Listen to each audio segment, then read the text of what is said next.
Asiphinde ke sinibingelele sinamukele ningizimu Afrika.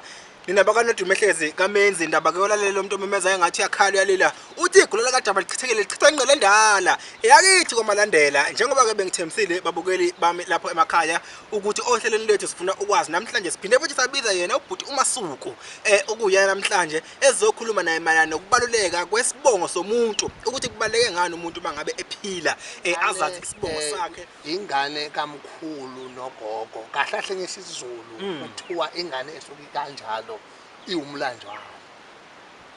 Umlanjwana ayonhlamba le cha umlanjwana ngesizulu ila khona bangabe uthola izingane zidlala uvakashile leli ekhaya usubuza ingathi lengane kabani lengane kabani lengane kabani basufika besabuza besho lekabani lekabani bese bachaza ukuthi cha le ukwazi ngayo kuumlanjwana kumlando omncane umlanjwana omncane ukwazi ngalengane ukuthi izaleka kanjani lapha ekhaya kusachaza la ukuthi lengane izalwa intombazane yana ekhaya engaganile itholele ihlelo yikho ke sethiwa ke umlanjwana umlando omncane. Yebo Futhi mangikwenzeka wena usubizwa ngomlandwana ungaphukula umlomo ungawathi ngoba umlando. Yebo ngoba umama uzalele ekhaya uzalwa indodakazi lapha ekhaya izalele ekhaya ingalotsholiwe ingenziwe lutho yikho ukuthiwa wena ke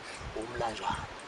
Ayi cha Masuku ngiyezwa mfowethu ngiyakuzwa bengayazi ke nami eyomlanjwana ukuthi kanti umlando omncane umlanjwana omncane hey madoda umlanjwana igama ke leliya nomlando.